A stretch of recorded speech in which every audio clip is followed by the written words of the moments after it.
கர்த்தருடைய பரிசுத்த நாமத்திற்கு மகிமை உண்டாவதாக. தேவன் அருளிய அப்போ மினிஸ்ட்ரி மூலமாக உங்களோடு தொடர்பு கொள்வதில் மிகுந்த மகிழ்ச்சி அடைகிறோம். இன்றைக்கும் இந்த நாளிலும் தேவன் நமக்கு கொடுக்கிற வார்த்தை எபேசியர் 4ஆம் அதிகாரம் 26, 27 ஆகிய வசனங்கள். நீங்கள் கோபம் கொண்டாலும் பாவம் செய்யாதிருங்கள். சூரியன் அஸ்தமிக்கிறதுக்கு முன்னாக உங்கள் எரிச்சல் தனிய கடவது. பிசாசுக்கு இடம் கொடாமலும் இருங்கள். ஹல்லேலூயா. கிறிஸ்துவுக்குள் பிரியமானவர்களே, கர்த்தருடைய வார்த்தை சொல்லுகிறது, நீங்கள் கோபம் கொண்டாலும் பாவம் செய்யாதிருங்கள் என்று. சூரியன் அஸ்தமிக்கிறதற்கு முன்னாக உங்கள் எரிச்சல் தனிய கடவது. பிசாசுக்கு இடம் கொடாமலும் இருங்கள் என்று. ஆம் பிரியமானவர்களே, நம்முடைய வாழ்க்கையிலே எப்பொழுதெல்லாம் கோபம் வருகிறதோ, வீட்டில் ஏதாவது ஒரு காரியத்திலே கருத்து வேறுபாடு வரும். அதனால் மனஸ்தாபங்கள், கோபங்கள், சண்டைகள் வரும். ஆனால் வேதம் சொல்கிறது, நீங்கள் கோபம் கொண்டாலும் பாவம் செய்யாதிருங்கள் என்று. ஏனென்றால் ஒரு மனிதனுடைய வாழ்க்கையிலே ஏதோ ஒரு சூழ்நிலையிலே கோபப்படும் போது அதன் பிறகு அது பாவம் செய்ய பண்ணும். நாம் உடனே என்ன பண்ண வேண்டும்? அந்த கோபத்தை எடுத்து போட்டுவிட்டு மறுபடியும் அவர்களை மன்னித்து நாம் ஒப்புரவாகி விட வேண்டும். சூரியன் அஸ்தமிக்கிறதுக்கு முன்னாக உங்கள் எரிச்சல் தனிய கடவது. ஆம் பிரியமானவர்களே, சூரியன் மறைவதற்கு முன்பாக நாம் அவர்களோடு ஒப்புரவாகும் போது நம்முடைய வாழ்க்கையிலே, நம்முடைய குடும்பங்களிலே சத்துரு கிரியை செய்ய முடியாது. இன்றைக்கு அனைவருடைய வாழ்க்கையிலே சின்ன ஒரு விஷயத்திலே கோபப்பட்டு அதன் பிறகு பல நாட்களாக, பல மாதங்களாக, பல வருடங்களாக பேசாமல் இருந்து பாவம் செய்து கொண்டே இருப்பார்கள். அந்த குடும்பங்களிலே சத்ருவானவன் கிரியை செய்வான். கர்த்தருடைய நன்மைகள் வராது. பிசாசுக்கு நாம் ஒருபோது இடம் கொடுக்கக்கூடாது. கர்த்தருடைய பிள்ளைகள் இன்னைக்கு எப்படி வாழ்கிறோம்? சூரியன் மறைவதற்கு முன்னாக நம்முடைய வாழ்க்கையிலே ஒவ்வொரு நாளும் நாம் யார் மீதாவது கோபப்பட்டு உடனே நாம் மன்னிப்பு கேட்டு ஒப்புரவாகி விட்டோமா? அல்லது அதுவே பிரிவினையோடு பல வருடங்களாக பேசாமல், மன்னிக்க முடியாமல், இருதயத்திலே கசப்போடு, வைராக்கியத்தோடு இருக்கிறோமா? ஒருவேளை யார் மீதாவது வெறுப்பு, கசப்பு வருமென்றால் தேவனுடைய கிருபைகளை நாம் இழந்து போவோம். வேதம் சொல்கிறது, சகல விதமான கசப்பும், கோபமும், மூர்க்கமும், கூக்குரலும், தூஷணமும், மற்ற எந்த துர்குணமும் உங்களை விட்டு நீங்க கடவது என்று. ஆம் பிரியமானவர்களே, தேவனுக்கு பிரியமில்லாத இந்த துன்மார்க்க கிரியைகள், துர்குணங்கள், தேவையில்லாத கசப்பு, வெறுப்பு, வைராக்கியங்கள் நம்மை விட்டு நீங்க வேண்டும். ஒருவருக்கொருவர் தயவாயும் மன உருக்கமாயும் இருந்து கிறிஸ்துவுக்குள் தேவன் உங்களுக்கு மன்னித்தது போல நீங்களும் ஒருவருக்கொருவர் மன்னியுங்கள் என்று வசனம் சொல்கிறது.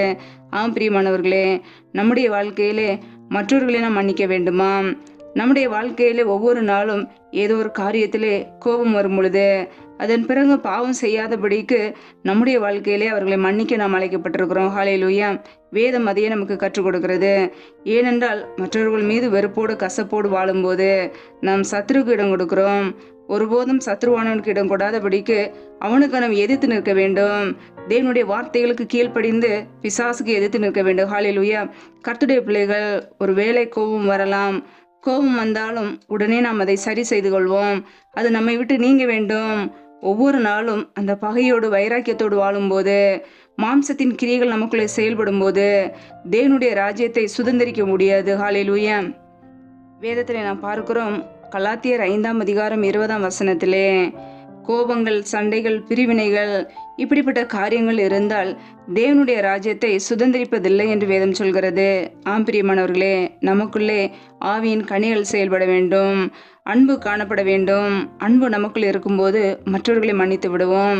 தேவையில்லாமல் மற்றவர்கள் மீது பொறாமை, வைராக்கியம், கோபம் வராதபடிக்கு நம்முடைய இருதயத்தில் மன்னிக்கிற சுபாவத்தை தேவன் நமக்கு தருவார். ஒவ்வொரு நாளும் நாம் ஆவியில் நடத்தப்படுகிறவர்களாய், ஆவிக்குரிய கனிகளை பெற்றவர்களாய், நீடிய பொறுமை உள்ளவர்களாய், கர்த்தருக்கு பிரியமுள்ள வாழ்க்கை வாழ்வோம். ஹல்லேலூயா. வேதத்திலே நாம் பார்க்கிறோம், நீதிமொழிகள் 15ஆம் அதிகாரம் 18ஆம் வசனத்திலே, கோபக்காரன் சண்டையை எழுப்புகிறான், நீடிய சாந்தம் உள்ளவனோ சண்டையை அமர்த்துகிறான் என்று வசனம் சொல்கிறது. ஆம் பிரியமானவர்களே, கோபக்காரன் சண்டையை எழுப்புகிறான், ஆனால் நீடிய சாந்தம் உள்ளவர்களோ சண்டையை அமர்த்துவார்கள். ஒரு மனிதனுடைய வாழ்க்கையிலே நீடிய சாந்தம், ஆவிக்குரிய கனி காணப்படும் என்றால் அந்த குடும்பத்திலே எந்தவித பிரச்சனைகளோ, எந்தவித பாதிப்புகளோ வராது. அவர்கள் அந்த சண்டையை அதன் பிறகு எழும்பு விடாதபடிக்கு அமர்த்தி விடுவார்கள். அந்த பிரச்சனையை நீக்கி விடுவார்கள். பொறுமையோடு, நீடிய சாந்தத்தோடு இருந்து சண்டையை அமர்த்துவார்கள். நாம் இன்றைக்கு எப்படி வாழ்கிறோம்? நம்முடைய வீட்டுகளிலே சமாதானம் இருக்கிறதா? தேவனுக்கு பிரியமுள்ள ஆவியின் கனியாகிய நீடிய சாந்தம் நமக்குள் காணப்படுகிறதா, அல்லது கோபம், வைராக்கியம், மாம்சத்தின் கிரியல் காணப்படுகிறதா? நம்மை நாமே சற்று ஆராய்ந்து பார்ப்போம். வேதம் சொல்கிறது, மனுஷருடைய கோபம் தேவனுடைய நீதியை நடப்பிக்க மாட்டாதே என்று. பிரியமானவர்களே, ஒருவேளை நம் கோபத்திலே வாழ்வோம் என்றால், வைராக்கியத்திலே இருப்போம் என்றால், கர்த்தருடைய நீதியை நம்மால் செய்ய முடியாது. கர்த்தருடைய வார்த்தையை மீறி பாவம் செய்து விடுவோம். கர்த்தருடைய பிள்ளைகளை எச்சரிக்கையோடு வாழ்வோம். நம்முடைய வாழ்க்கையிலே ஒவ்வொரு நாளும் நம் மாம்சத்தின் கிரியைகளுக்கு இடம் கொடுக்கிறோமா, அல்லது நமக்குள் ஆவிக்குரிய கனிகள் செயல்படுகிறதா என்று சொல்லி ஆராய்ந்து பார்ப்போம். வேதம் சொல்கிறது, உன் மனதில் சீக்கிரமாய் கோபம் கொள்ளாதே, மூடரின் நெஞ்சிலே கோபம் குடிகொள்ளும் என்று. பிரியமானவர்களே, ஒருபோதும் நம்முடைய வாழ்க்கையிலே, நம்முடைய இருதயத்திலே கோபங்கள், வைராக்கியங்கள், சண்டைகள், பிரிவினைகள் குடிகொள்ளாதபடிக்கு அவைகள் நம்மை விட்டு நீங்குவதற்கு ஜெபிப்போம். ஹல்லேலூயா. கர்த்தர் அதையே விரும்புகிறார். மாம்சத்தின் கிரியைகள் நமக்குள் செயல்படும் என்றால் தேவனுடைய ராஜ்யத்தை நாம் இழந்து போவோம். அதை அறிந்தவர்களாய் ஒவ்வொரு நாளும் நாம் கோபம் கொண்டாலும் பாவம் செய்யாதபடிக்கு நம்முடைய இருதயத்திலே தேவனோடு பேசுவோம். அப்படிப்பட்ட காரியங்களை விட்டு விலகி வாழ நாம் அர்ப்பணிக்கும் பொழுது தேவன் நமக்கு அந்த கிருபையில கொடுப்பார். மற்றவர்களை மன்னிக்க, மற்றவர்களை நேசிக்க தேவன் அன்பின் அபிஷேகத்தினால் நம்மை நிரப்புவார். ஹல்லேலூயா. ஒவ்வொரு நாளும் சூரியன் மறைவதற்கு முன்பாக நம்முடைய வாழ்க்கையிலே யாரை மன்னிக்க வேண்டுமோ அவர்களை நாம் மன்னிப்போம். மன்னித்து தேவனுடைய பிள்ளைகளை வாழ்வோம். ஒருபோதும் பிசாசுக்கு இடம் கொடுக்காதபடிக்கு அவனுக்கு எதிர்த்து நிற்போம். ஹல்லேலூயா. கர்த்தர் தாமே இந்த வார்த்தையின்படி உங்களை ஆசீர்வதிப்பாராக. ஆமென். நம்மை நாமே அவருடைய சமூகத்திலே அர்ப்பணித்து ஜெபிப்போம். ஜெபம். எங்களை அதிகமாய் நேசிக்கிற எங்கள் அன்பின் பரலோக பிதாவை மெய் துதிக்கிறோம், ஸ்தோத்திரிக்கிறோம். அப்பா, இந்த நாளில் கூட உடைய வார்த்தைகளோடு எங்களோடு பேசினீரே, அதற்காக உமக்கு ஸ்தோத்திரம், ஸ்தோத்திரம், ஸ்தோத்திரம். அப்பா, யாரெல்லாம் அந்த வார்த்தையிலே கேட்டு பிள்ளைகள் இணைந்திருக்கிறார்களோ அந்த ஒவ்வொரு குடும்பங்களையும் இயேசு கிறிஸ்துவின் கரத்தில் ஒப்பு கொடுத்து ஜெபிக்கிறோம். ஒவ்வொரு பிள்ளைகளையும் ஆசீர்வதிப்பீராக, பலப்படுத்துவீராக, உடைய நன்மையினால் நிரப்புவீராக. பிள்ளைகள் செய்த தவறுகள், குறைகள், குற்றங்கள் எல்லாவற்றையும் மன்னித்து உடைய இரத்தத்தினால் கழுவி சுத்திகரிப்பீராக. ஒவ்வொரு குடும்பங்களையும் ஆசீர்வதிங்கப்பா. எந்தெந்த குடும்பங்களிலெல்லாம் வேலைகள் இல்லாமல் பல மாதங்களாக வேலைக்காக கண்ணீரோடு பாரத்தோடு ஜெபிக்கிறார்களோ என் தேவன் மனம் இறங்குவீராக. என் தேவன் உதவி செய்வீராக. வேலை காரியங்களில் இருக்கிற தடைகளை முற்றிலுமாக நீக்கி ஆசீர்வதிப்பீராக. இயேசு கிறிஸ்துவின் வல்லமையுள்ள நாமத்தினாலே தடைகள் முற்றிலுமாக நீங்கி போவதாக. ரீமா ரபா ரபா தூ ராஷே தேனே கர தரபலா ரபா கபரா ஷாக்கலாக துனி கர தரபலா. தடைகள் விலகுவதாக இயேசுவின் நாமத்தினாலே. என் தேவன் பிள்ளையுடைய வாழ்க்கையிலே அற்புதங்களை, அதிசயங்களை செய்வீராக. உடைய கரங்களிலே அர்ப்பணித்து ஜெபிக்கிறோம். எந்தெந்த குடும்பங்களிலெல்லாம் கற்பத்தின் கனிக்காக பல மாதங்களாக கண்ணீரோடு ஜெபிக்கிறார்களோ என் தேவன் கண்ணோக்கி பார்ப்பீராக. பிள்ளையுடைய நிந்தை, அவமான, கண்ணீர் எல்லாவற்றை துடைத்து ஆசீர்வதிப்பீராக. கற்பத்தின் கனி உம்மால் கிடைக்கும் சுதந்திரம் என்று பார்க்கிறோமே. என் தேவன் பழிய பெறுகிற கிருபையிலே கொடுங்க, ஆசீர்வதிங்க. அண்ணாலை ஆசீர்வதித்து தேவன் பிள்ளைகளையும் ஆசீர்வதிங்கப்பா. நம்முடைய கரங்களிலே அர்ப்பணிக்கிறோம். கற்பத்தின் கனியில் இருக்கிற தடைகளை முற்றிலுமாக நீக்கி ஆசீர்வதிப்பீராக. இயேசு கிறிஸ்துவின் வல்லமையுள்ள நாமத்தினாலே தடைகள் முற்றிலுமாக நீக்கப்பட்டு போகட்டும். ரிபா கபாரா ஷாக்கலாக துனி கரதரபலா ரபா கபாரா ஷாக்கலாக துனி கரதரபலா. என் தேவன் தடைகளை மாற்றுகிறவர், தடைகளை நீக்கி ஆசீர்வதிக்கிறவர். பிள்ளைகளை ஆசீர்வதித்து உயர்த்துவீராக. எந்தெந்த குடும்பங்களிலெல்லாம் திக்கற்ற பிள்ளைகளாய் கணவரால் கைவிடப்பட்ட ஒரு சூழ்நிலையிலே தனிமையோடு வாழ்கிறார்களோ என் தேவன் மனம் இறங்குவீராக. என் தேவன் உதவி செய்வீராக. திக்கற்ற பிள்ளைகளுக்கு நீரே சகாயர். பிள்ளைகளுக்கு உதவி செய்யுங்கப்பா. பொருளாதார தேவைகளை சந்திங்க, பண தேவைகளை சந்திங்க. பிள்ளைகள் படிப்புக்கேற்ற உதவிகளை செய்து கொடுப்பீராக.